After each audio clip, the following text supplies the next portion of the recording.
I am the Whistler, and I know many strange tales, many secrets hidden in the hearts of men and women who have stepped into the shadows. Tonight, I'm keeping a strange rendezvous. This man is a human derelict, broke, discouraged, unable to hold a job because of ill health. His name is Lee Selfridge Nugent. I knew him in better days, when he possessed money, power, influence. But fate decreed that those material things should slip away, and that I, the Whistler, should find him tonight, alone in a strange city on this park bench.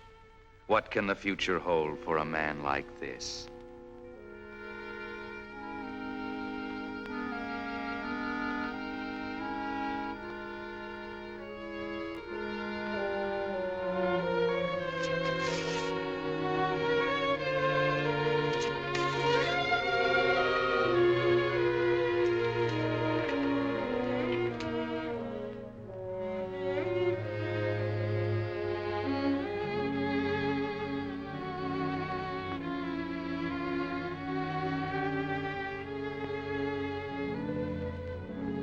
Ironic, isn't it? These people all have money in the bank waiting for them, yet for some reason they do not come to claim it. Coincidence, that's all it is. You're not the Lee Nugent they're looking for. You are Lee Selfridge Nugent. Your mother's name was Mary, not Stella. Forget about it.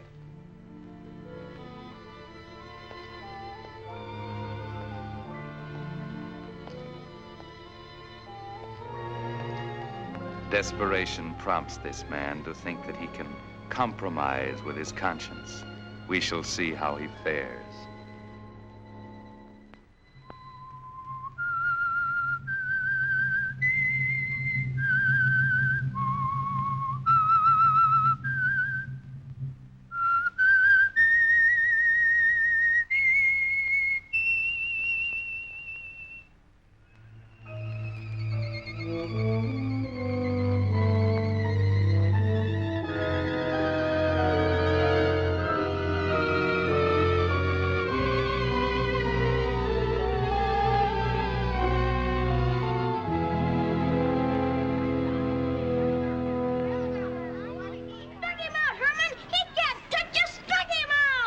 Great game, isn't it? No, it's awful. Wish I could get in there. I'd show him. I'll bet you would.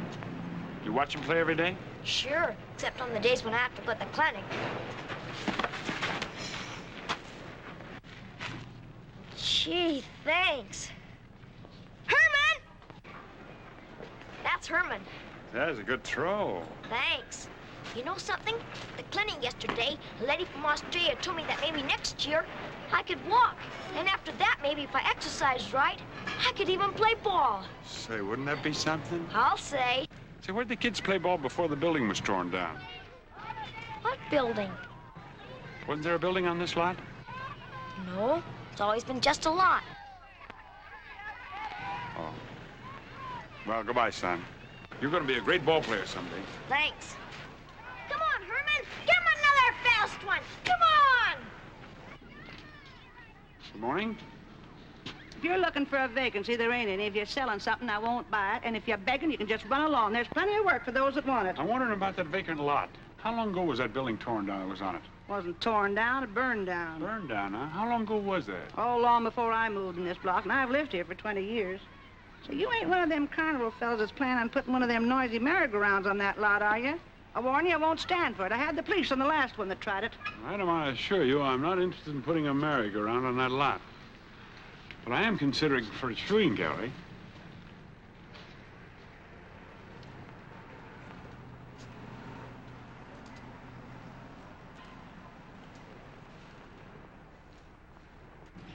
Nice dog you got here. Yeah, Mike's a swell guy. Intelligent, too. Yeah, hello, Mike. You know, he knows quicker than we do. When our number comes on the alarm bell, Yeah? then he beats the men to his place on the hook and ladder. Yeah. Hiya, Mike. Any big fires lately? No, been kind of dull lately. Last big one was that Acme warehouse fire about a year ago. Tell me you had a big one, a real big one down here some time ago. Reed Street apartment building? That's probably before your time. Oh, no. I remember it just like it was yesterday. Yeah? 7 people died in that fire. 7? Yeah. 3 of them missed the net when they jumped from the 6th floor. Awful mess. Reed Street, that used to be a fashionable neighborhood. Not tenements like it is now. Oh, well, you know, time changes neighborhoods. How long ago was that exactly? I never forget a big one. That was October, early October, 1912. Long ago was that, huh? Yep. I was sitting right here in front of the old firehouse. Just as I am now, reading the political news when the alarm came in. That was the year that Woodrow Wilson, Bill Taft, and Teddy Roosevelt were all having a battle royal for president. The Democratic jackass outrun Taft's elephant and Teddy's bull moose, and Wilson was elected. Doggonest political fight you ever saw. Reckon you don't remember much about that campaign, do you? 1912? I was just a boy at the time. 12 years old, to be exact. Yeah, I was just 12 years old.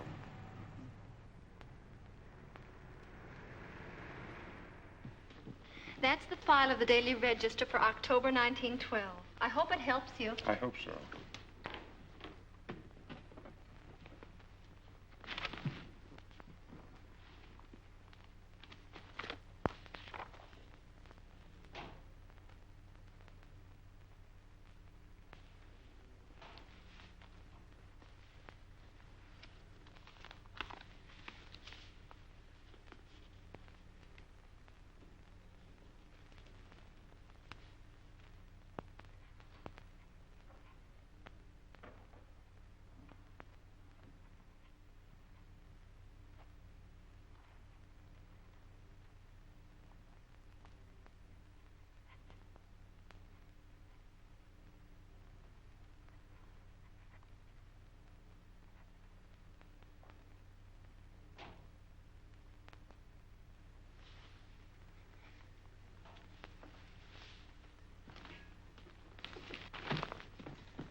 Did you find what you wanted? Exactly what I wanted. Thank you.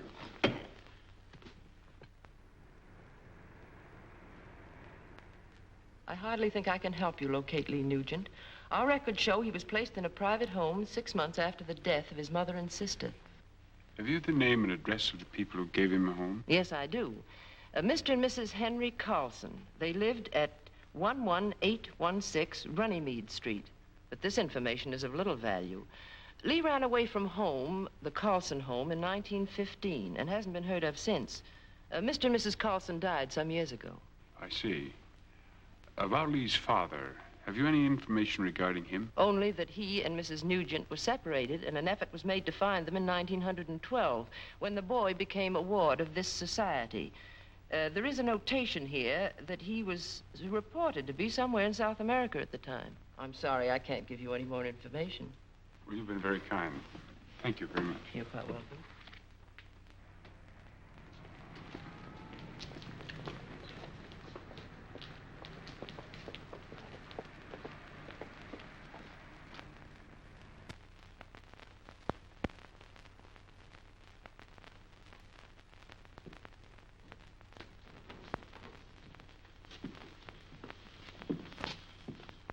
You want something, brother? Depends on how much of a gambler you are. I never gamble. If it's a suit you want, I can sell it to you cheap. But for cash, Well, I haven't any cash at the moment. then come back the moment you have it. Well, that won't do. I have to have a suit in order to get the cash. Let me show you something. If it ain't cash, I don't want to look at it. Yeah, but look this over. This is good for cash, maybe a lot of it. All Now, I look. see is a piece of old newspaper, and for that you get no suit in this store. Now do me a favor and go away. Okay, if you're not interested in making 100% profit on a very small investment, I'll find somebody who is. Wait a minute, brother. Did you say 100%? Yes. On how small an investment?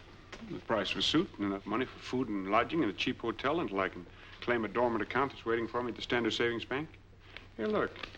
There's my name on the list in their advertisement. You can't lose. How do I know you are Lee Nugent? The government says I am. Here's my Social Security card. See? Well, the whole gamble amounts to about $60. $20 for the suit and the balance for expenses until I claim the account. What if there ain't $60 in the account? Oh, but there's sure to be. It says right there that every account's over $100. Come on, give me a suit and $40 in cash, and I'll get a cheap hotel room. Oh, no. You take no 40 bucks of mine. If I'm going into this thing, I got to protect my investment. In a hotel, I might not find you when you get the money, if you get it. I got an apartment upstairs. You'll move in with me. Then if you don't get the money, you give me back my suit. And all I'm out's the food you eat while you're here. That's my final proposition. Take it or leave it, brother. You're a shrewd trader, but it's a deal.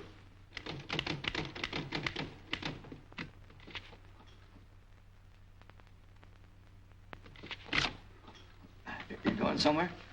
Yeah, mail a letter. I'll go with you. Oh, yeah, that's a good idea. You can keep an eye on your suit. I haven't any money for a postage stamp. Well, you can get me a package of cigarettes, too, huh? I'll be with you in a minute.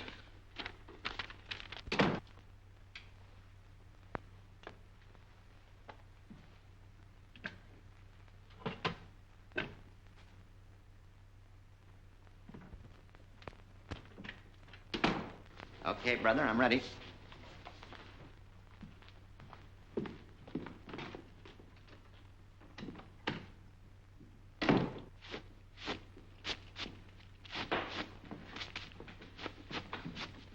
Good morning, Mr. Sorsby. Good morning. You got a letter for me? No, there's one here for a man named Lee Nugent in care of you.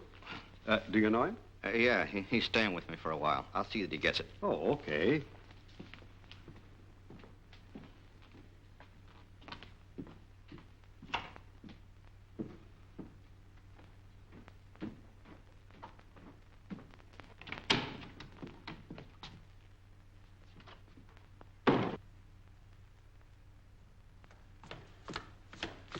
A letter came for you.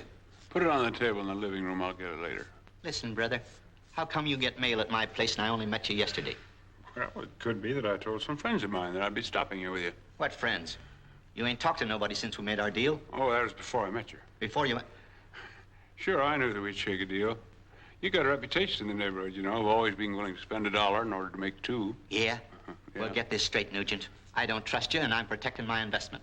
When you walk out of here with that suit of mine to go to the bank, I'm going right along with it. Good idea. We'd all three go, you, me, and the suit. Only when we get to the bank, I'll have to ask you to wait outside. You're not exactly the prepossessing type, you know. Huh?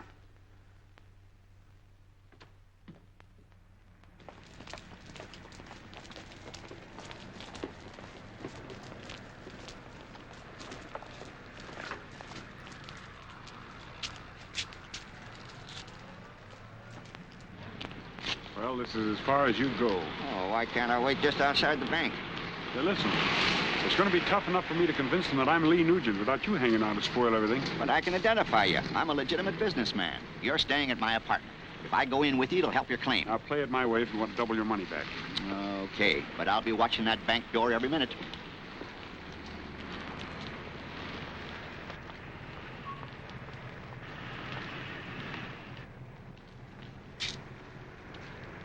Fill this out and take it to window number 3. Thank you. Receive my statement. I don't understand it.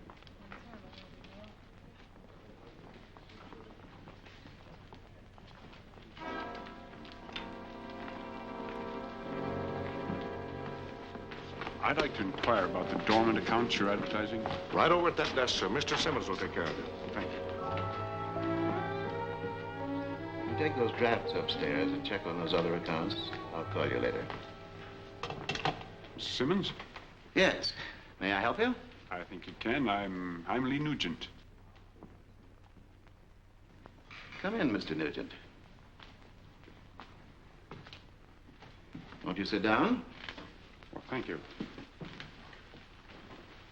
I presume you're here to discuss the dormant account listed in our advertisement. Well, that's the general idea. Naturally, we will require proof that you are the beneficiary named in the account. Have you any identification? For some, I have my Social Security card, and here's a pawn ticket for a ring, and a letter from a friend of mine. Haven't you anything more? We can't turn over a sum of money to you merely on the strength of a letter, a pawn ticket, and a Social Security card. No. Have you any suggestions? I'll get the file on the account. It may take a few moments.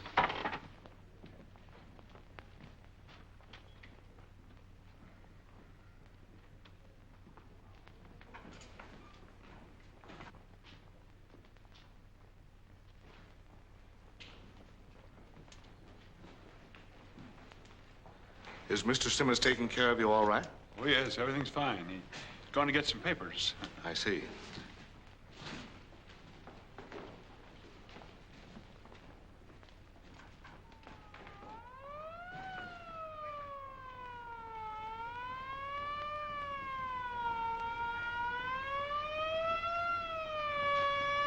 You're not leaving, Mr. Nugent. Why? I was just curious about that siren. Oh, an ambulance. Yes, they go by the bank quite often. There's a hospital a few blocks up the street. Mr. Nugent, have you anyone to vouch for you? Someone of standing whom you've known for some time? I'm afraid I haven't. Certainly someone must have known you over a period of years. Well, I can't think of anyone. See, I ran away from home when I was only 15. I didn't have much of an education. I'd take any job that came along. Won't you sit down? What kind of jobs? Anything to make a living. Harvesting in Kansas, lumbering in the North Woods, worked in a construction gang, even down at the docks now and then. I'm what I guess you'd call a floater. The fellow's a floater, he really hasn't got a name. I almost forgot what my last name was. People just call me Lee and let it go at that. I see. You say this letter is from a friend of yours. Mind if I read it? Oh, please do. I'm afraid it won't be of much help. He was a floater like myself. Only difference was he had a college education. Said he was going to write a book sometime. Always packed a portable typewriter with him.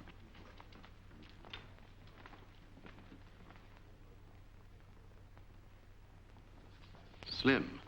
What's the man's last name? Well, I don't know, and to tell you the truth, he never told me. This letter's absolutely worthless for identification. I was afraid it wouldn't be much help. You say you ran away from home when you were 15. Why? Were your parents cruel to you? Oh, I wasn't living with my parents at the time. I was living with some people by the name of Carlson. I remember they lived on Runnymede Street. Where were your parents? Well, my mother and sister were killed in the fire. I don't know where my dad was. My mother and father weren't living together. It seems to me as though I remember my mother said something about his being in South America. When were you born? Well, I can't tell you that exactly. I suppose my mother told me, but kids forget things. I was 12 years old at the time of the fire. When was that? In October 1912. Where was this house of yours you say burned down? It wasn't a house. It was an apartment building. 295 Reed Street. Well, I remember it very vividly. I had to jump from the 6th floor. A thing like that sticks with a fella. I can readily see how it would. You say your younger sister died in the fire? Well, she wasn't younger. She was 3 years older than I am. And I suppose you remember her name? Sure, Dorothy. How long have you known about the existence of this file? Well, only since yesterday. It was strictly accidental. I happened to see your ad, and I thought, well, isn't that queer that the bank are trying to find people to give money to? Then I saw my mother's name and mine. You were very fortunate. You mean I get the money? Not yet. Naturally, the bank will have to conduct an investigation. Naturally, but how soon do I get it? You'll be notified within 5 days. I take it this is your correct mailing address? Yes, that's correct. How much money is there in the account? I'm not permitted to disclose the amount until the investigation is completed. Well, that doesn't tell me very much, does it? Not much. You'll just have to be patient. Good day, Mr. Nugent. Good day.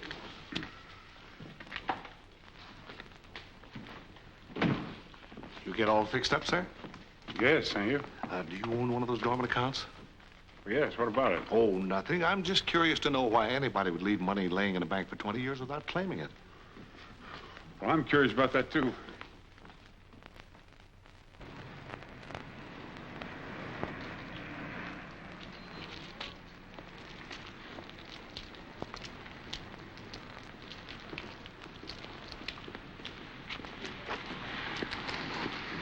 Did you get it? They give you the money? Not yet. They want 5 days to investigate. Did you say 5 days? Oh, don't worry. I'll get it.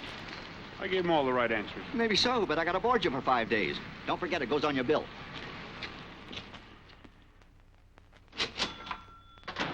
Hello, Mr. Sorsby. Quite a stack of mail this morning.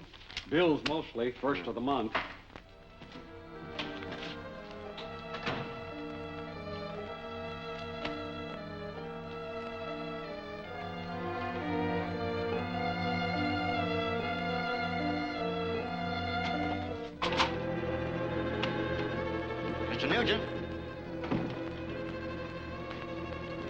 Nugent. Ah, it's here. The letter from the bank came. Open it and see how much you get after I get mine.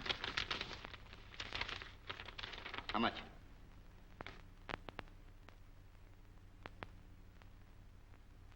Doesn't say.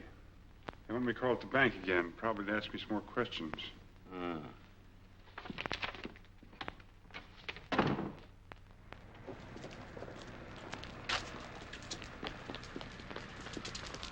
Oh, it's you. Naturally.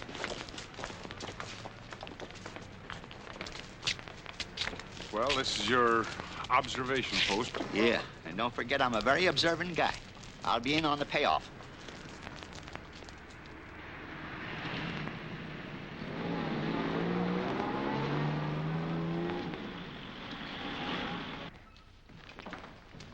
Good morning. I see you came back. Morning. Oh, Mr. Nugent, come right in. You didn't lose any time getting here, did you? Do you know any reason why I should lose time? No reason at all. Do you wish to leave the money in the bank or take it out? It's okay. Yes. The bank has decided that the money is rightfully yours. How much? $29,010, including accrued interest. I presume you'll want to open a checking account? I'll take it with me. Very well, I'll have a check drawn. I want it in cash. All right, if you insist. I'll get the money. It'll take a few moments. Don't go away.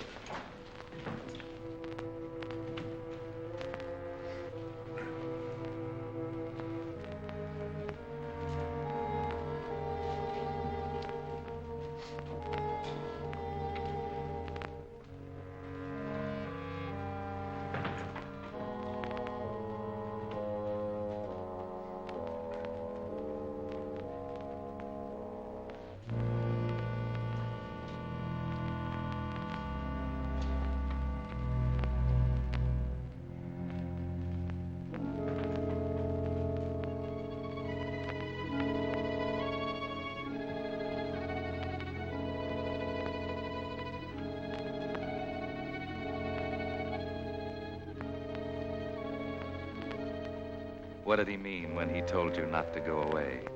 Will he come back with the money or a detective? Everybody in the place seems to be staring at you, waiting. It's still not too late to change your mind.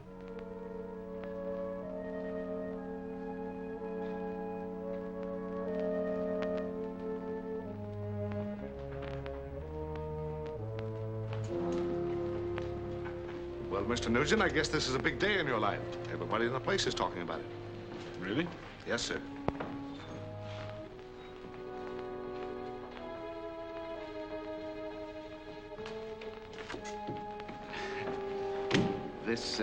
This is our standard release.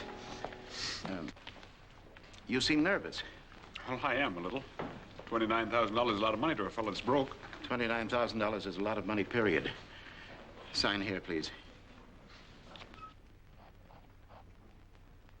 The real Lee Nugent had no middle name. Is it too late? Did Mr. Simmons see you make your first mistake? I blotted it. So I see. Perhaps you'd better use another blank.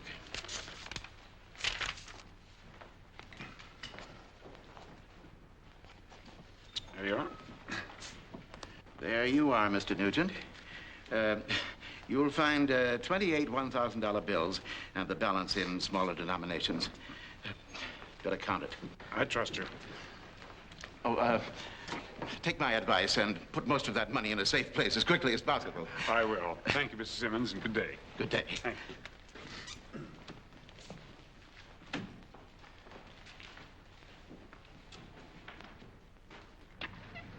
Bye, Mr. Nugent, and good luck. Thank you. That's our man. Hold it, Mr. Nugent. We want a picture.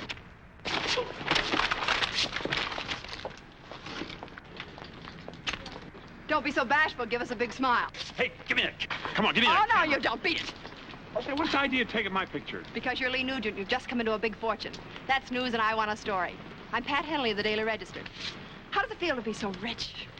Well, Okay, so I'll print my own story. Rags to riches, with pictures. Read all about yourself in the afternoon edition.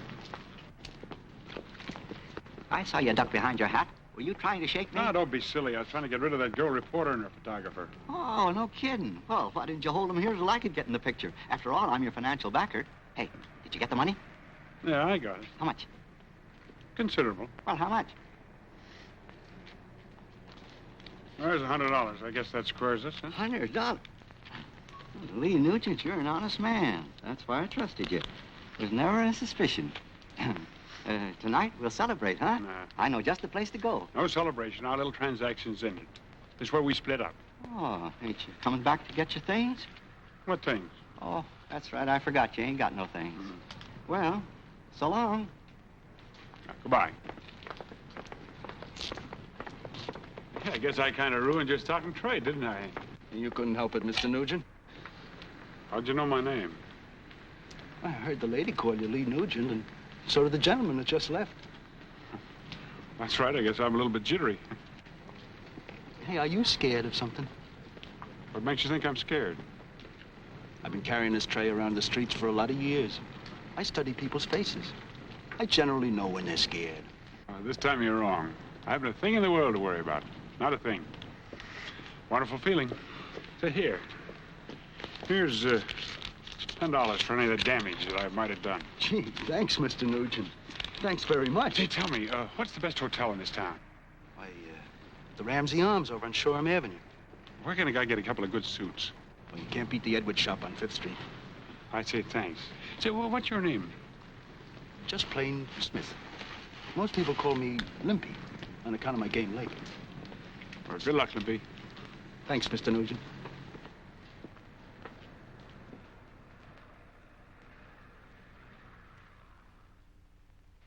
I'll take this suit, too. That's 3 altogether. Can you make the alterations and have them over to the hotel by 5 o'clock this afternoon? We can have one ready for you and deliver the other tomorrow. That's fine. Your name, please. Selfridge. First name or initial? L. L. Selfridge. Your address? Ramsey Arms Hotel. Ramsey Arms Hotel. Thank you very much. Paper, Daily Register, paper. Thank you. Paper, get your paper here. Daily Register, paper. Hello, Mr. Donley. Thank you, sir. Paper, Daily Register, paper. Paper, Daily Register, paper. Paper, Daily Register, paper. Get your paper, madam. Paper, paper. Daily Register, paper, sir. Paper.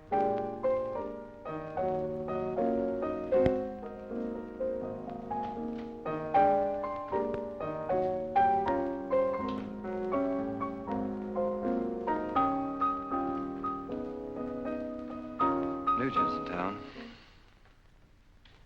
Yeah? How do you know? Did you see him? No, not yet. But I will. There's pictures in the paper. Which one? This one, not the street peddler. Yeah? Well, how do you know? I know I'm gonna kill him. How you gonna find him? Says here he didn't even go back to the place he was staying after he got the money. I'll find him, all right. What would you do if you suddenly fell heir to $30,000? Me? Get myself some swell clothes, stay at the best hotels in town, and really have myself a time. That's right. Even you can figure that out.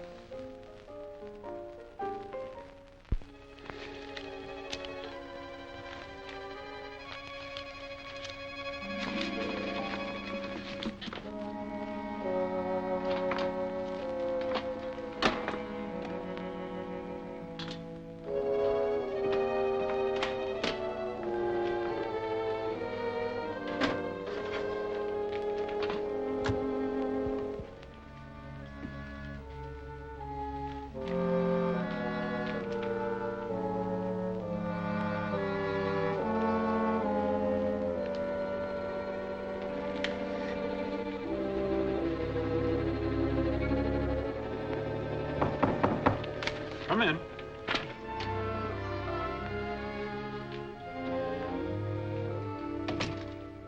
Here's the wine you wanted, Mr. Selfridge. Where would you like it? Just put it down.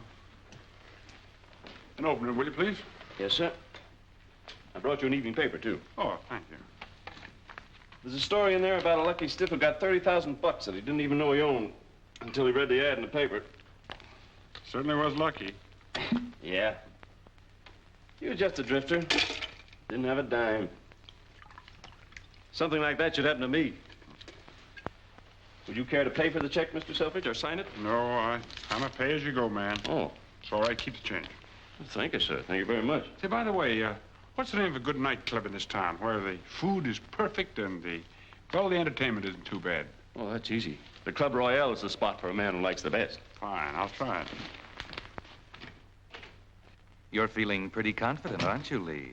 You're almost convinced that nobody will recognize you from that picture in the paper. Seems like a toast to doubtful security.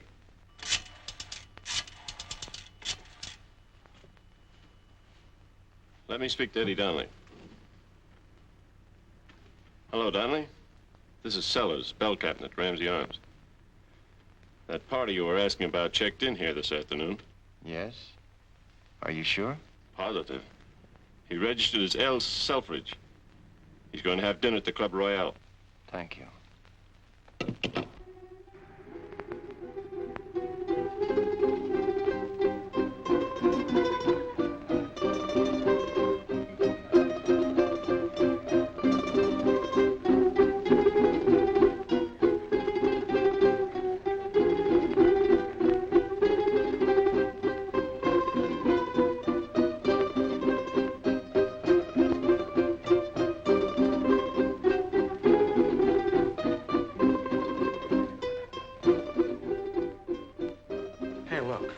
I'm not the talkative type, but when I get big-hearted and offer to buy you a drink, the least you can do is look pleasant. No, I'm sorry, Tom. I was thinking about that story I wrote today. Ah, forget it. When you've been a reporter as long as I have, you'll realize it's silly to think about a story once you've turned it in. I know, but doesn't it strike you it's strange that a man who's broke and out of a job should refuse to open up when he's had $30,000 practically thrust upon him? No, it doesn't. If I had 30,000 bucks thrust upon me, I can think of plenty of people I wouldn't speak to, including you. That's what I like about you. You're such a cheerful character. Yeah, I got that way covering night court. Want me to speak to the city editor? Gladly trade your nightclubs for night court. No, thanks. I meet a better class of heels in night court. Be seeing you. Bye.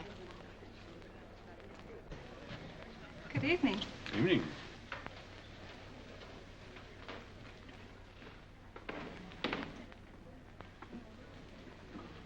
How do you do, sir? May I help you? Do you have a table? For one, sir? Yes, I'm alone. Right this way, please.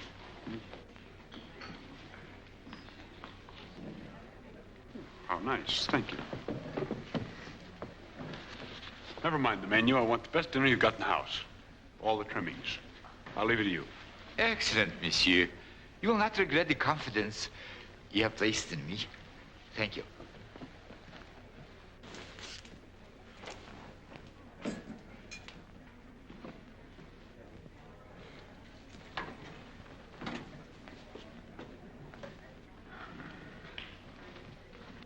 Hello, Mr. Nugent. Remember me? Pat Henley of the Register. Why, of course I remember you. Won't you sit down? Thank you. You know that article... Excuse me. You look very different than you did this morning. I hardly knew you. A distinct improvement, I might add. Think so? Shall I order the grand dinner for two, monsieur? Well, I don't know what I'm having. I've left it all to him, but I'd love to have you join me. Oh, thank you. I love surprises. Yes, madame. Two. Thank you. You seem a little jittery about something. Want to tell me what's worrying you? Oh, I don't know. I guess it's just that possibly I'm not used to this sort of thing. Don't let a nightclub throw you. Let's dance. Music's on your check. It's a shame not to use it. I haven't danced in a long time. Good. Then you won't be trying any of that fancy stuff that gets a woman down.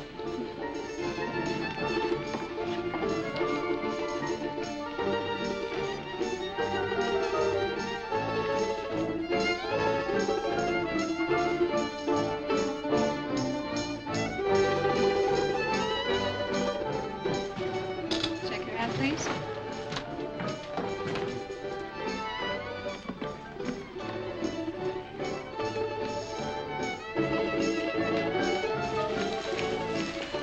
For a man man who's out of practice, you do all right for yourself. Good partner helps. Nicely put, Mr. Nugent. Very nicely. He took my tip and came here, all right. That's him, the tall fella dancing with the blonde. Something for your trouble. Thanks, Mr. Dunn. Good evening, sir. Are you dining alone, sir? Yes, alone. This way, please.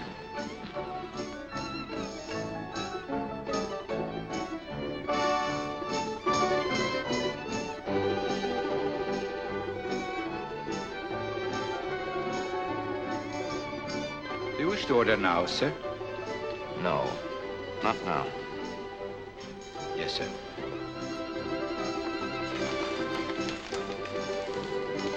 You are worried about something. Well, this time you're right.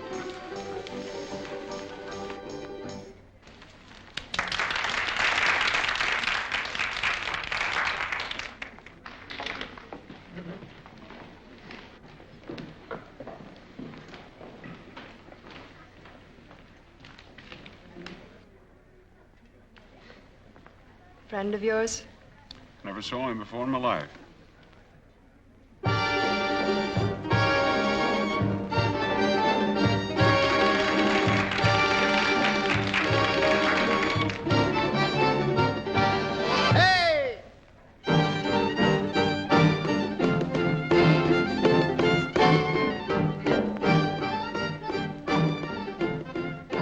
Any reason that man should be sizing you up like that?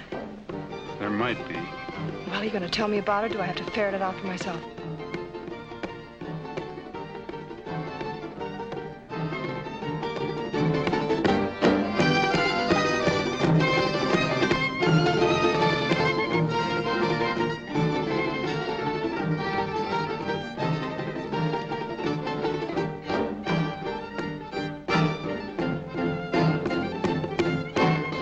Maybe I'll tell you all about it sometime.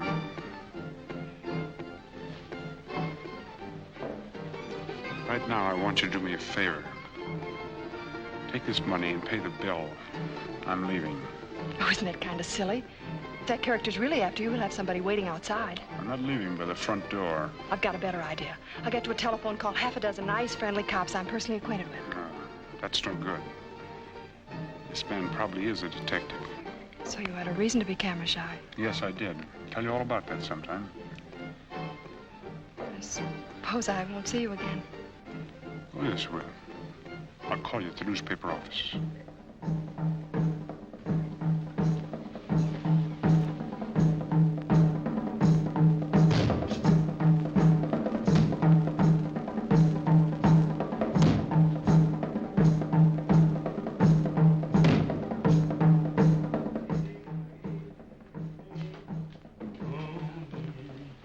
Say, boy. Yes. Is there any other way out of this place? Oh, no, sir. This is a one-way room, sir. That's the supply closet. What'd happen if I gave you $10? Yes, sir. For that kind of money, it can become a two-way room.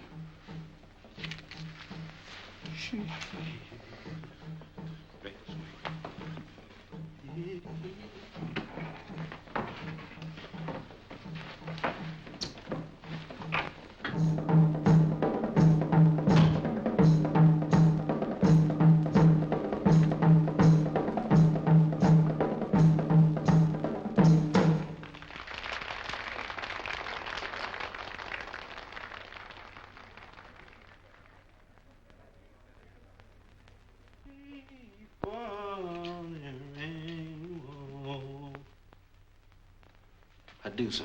Where'd the fellow go that just came in here? Fella? What fella? No, you must be looking for the invisible man, sir.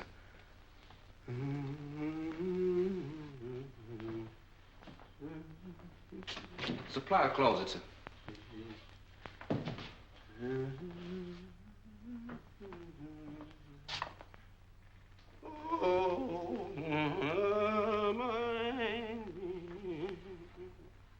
I said, where'd he go?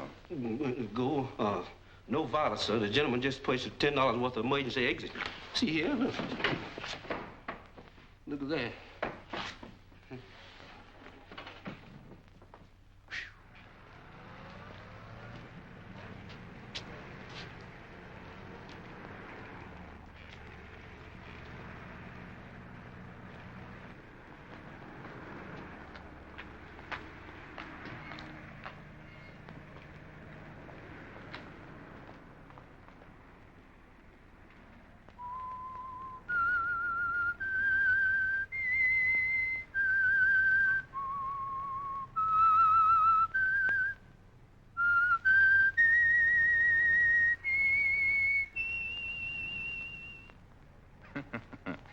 This is an amazing turn of events, isn't it, Lee Nugent?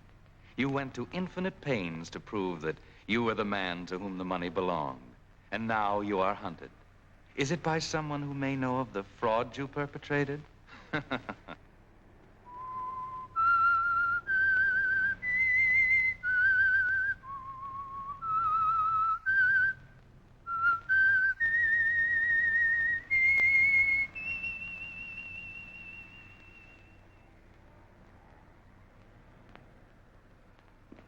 Where to, sir? Ramsey Arms Hotel.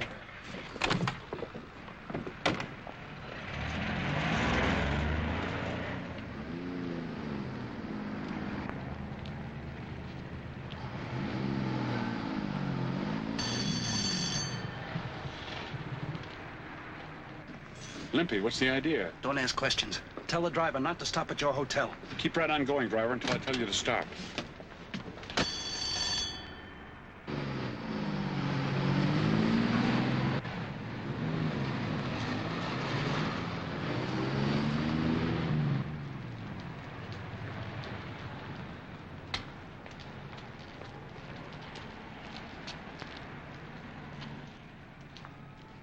There's a woman in the car down the street watching you.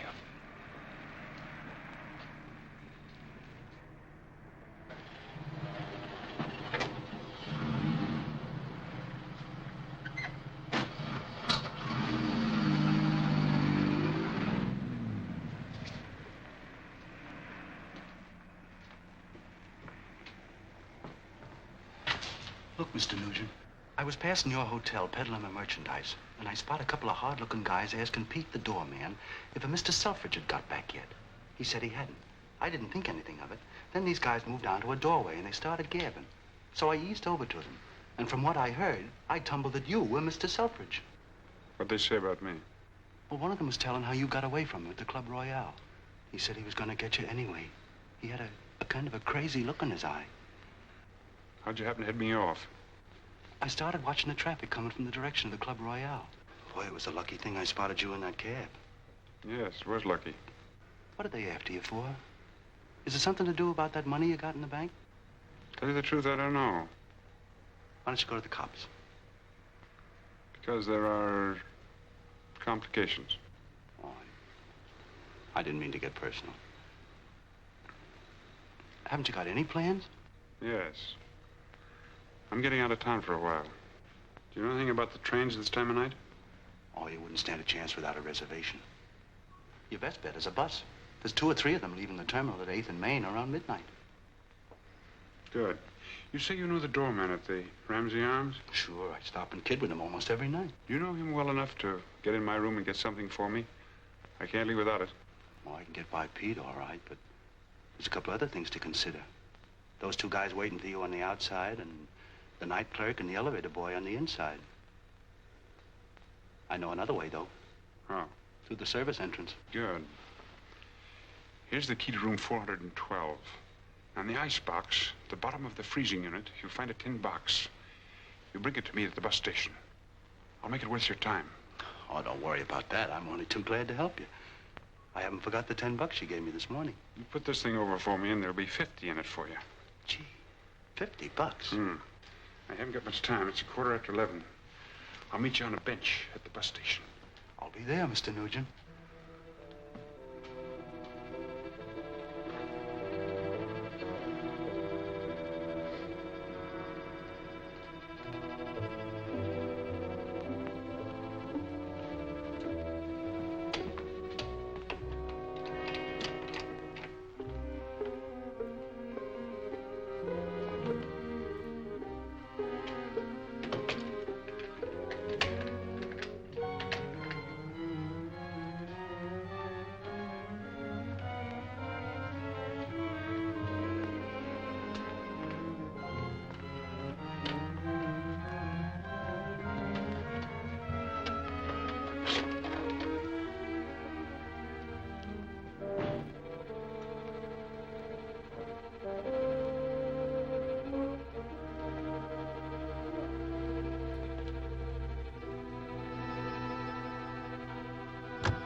Here's your box, Mr. Nugent. Good.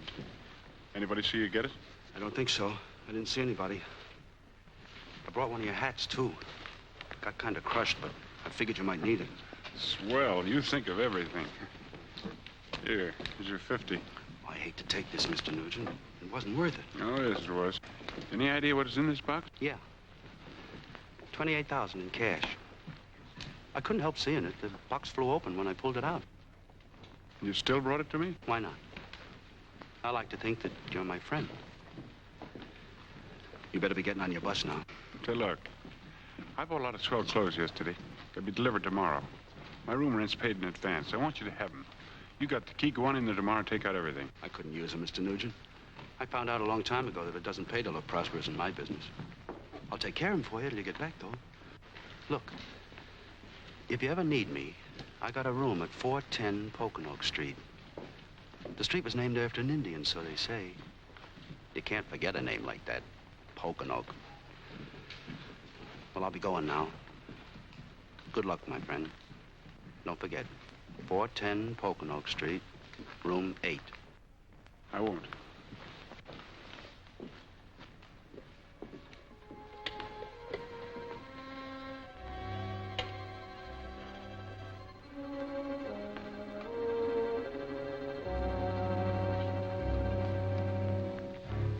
Come on, let's take a walk.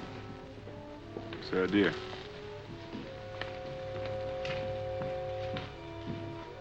On your feet. Try these on for size.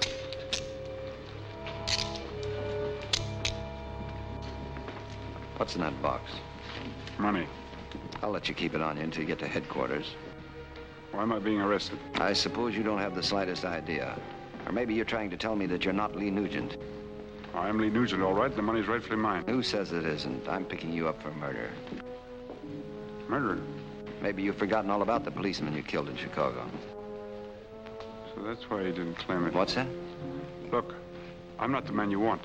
So now you're not Lee Nugent. A moment ago you were. Well, I'm Lee Nugent, but I'm not the one you think I am. Yeah, come on.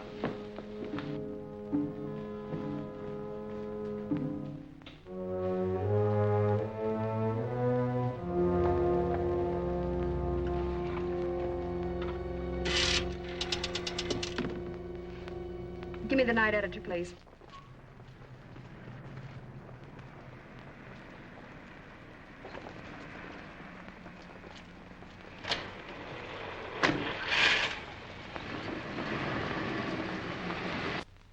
Hello, Roy. This is Pat Henley.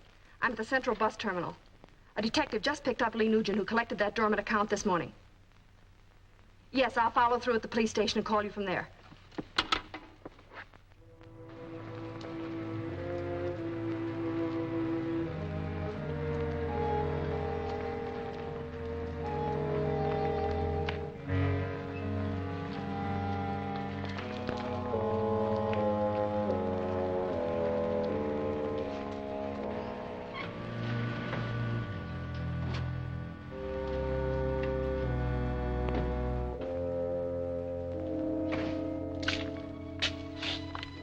Hey, this isn't police headquarters.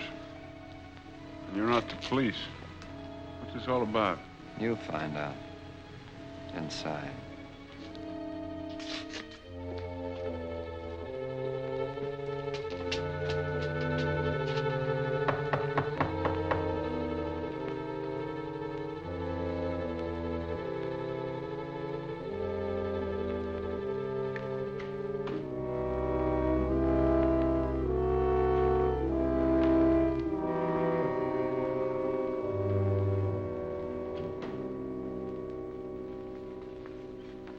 Sit down.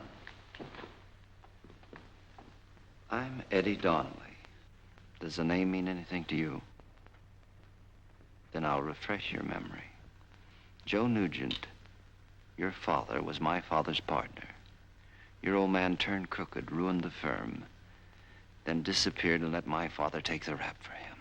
Well, you're all wrong. I'm not the man you're looking for. You listen, I'll do the talking. My father went to jail. Your father left his family here and then went to another country where he lived on stolen money. I want to show you something. Bring him in. I want you to understand why I swore I'd get even. Why I spent years hunting your father. I caught up with him 10 years ago in the Argentine. But I was just a week too late. He died a natural death in bed.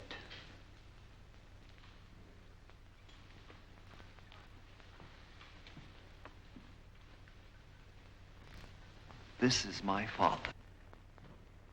Take a good look at him. He's been like this a long time. He doesn't know me, nor my brother. He didn't even recognize my mother the day they released him. Going to prison for something he didn't do snapped his mind. My mother died 6 months later. The shock of seeing him like this killed her. Now you know why you're here. If you let me talk, I'm sure I can convince you that I'm not the man you're looking for. My father couldn't have been in partnership with yours. My father was never in business with anyone. His name was Dan, not Joe. Furthermore, he died 20 years ago. I impersonated the man that you've been looking for because, well, I wanted the money in that dormant bank account. I don't blame you for wanting vengeance, but vengeance on the wrong man won't do you any good. You're not going to let him get away with this, Eddie. You say you can prove a lot of things, but how do I know but what you're stalling for time? Why should I be stalling for time? Why do you think I went through that window at the nightclub? I didn't know who you were. I thought you were a detective. I thought the bank had sent you after me because they had discovered my fraud. Suppose I send down to your old neighborhood and bring someone up here and see if they can recognize you. Old neighbors remember faces. I don't mean a neighbor from where you lived when you were a kid. I mean a neighbor from where you lived after your old man ran away. What's the name of that street? Reed Street, 295. But that won't help any. Why, the building burned down 2 days after they moved in. So you're not the Lee Nugent I want. Yet you sit there and tell me the very number of the street where you lived as a kid. And about the fire. Get up. We're going.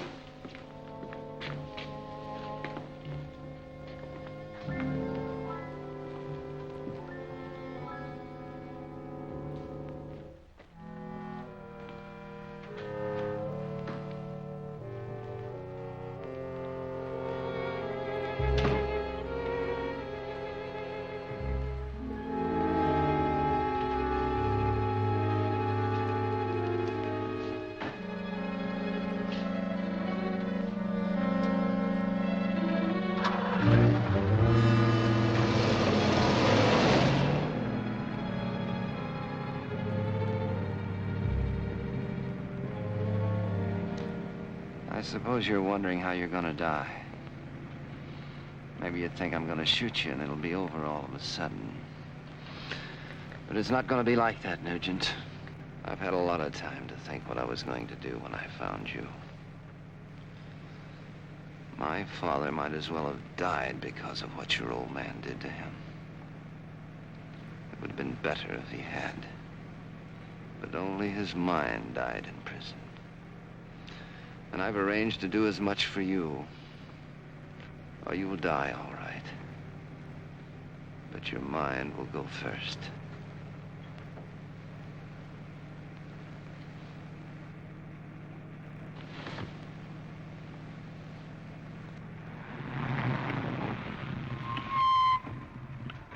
You turned the block too soon. This is Pocono. Back up.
Limpy Smith.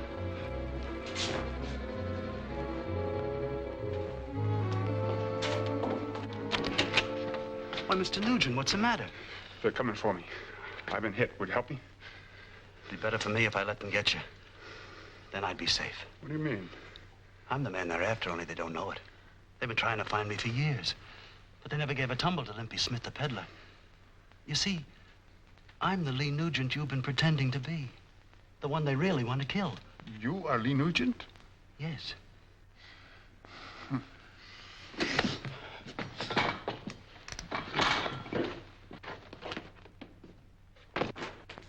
They went in here.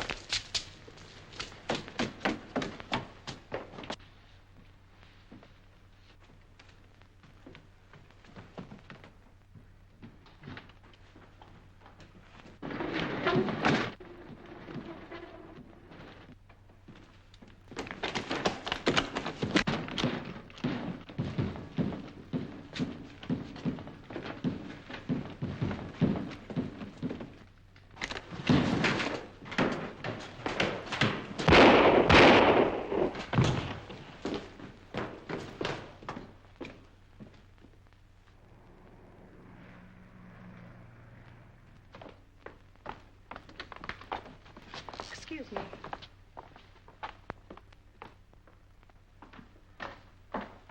I take it the news wasn't so hot. Not so hot. We just finished talking to people at the bank. I told them I didn't want to prosecute you, but they wouldn't listen to me. You'd think it was their dough you got instead of mine. Maybe when I tell the judge how Eddie Donnelly wanted to kill me, you won't have to serve so long in prison. Whatever I get it coming to me.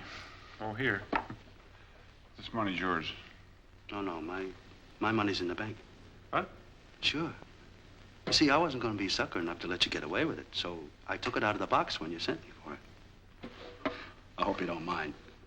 What are you going to do with all that money now that you have it? Well, first, I'm going to get my leg fixed. And then I'm going to start a business. What'll you be doing when I come out? Oh, still writing features and covering the nightclubs, I guess. I'll give you a job when you get out, Mr. Nugent. Don't forget you spent some of my money. You can pay me back out of your salary. You might even work into a partnership. Sure. We could call the firm Nugent and Nugent. What a story behind the founding of that firm.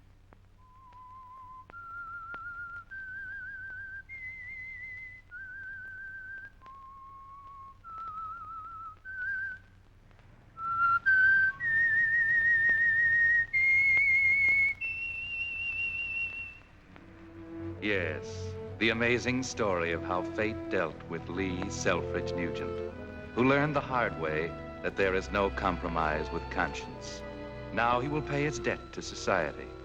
And after he has paid that debt, fate will be kinder to him.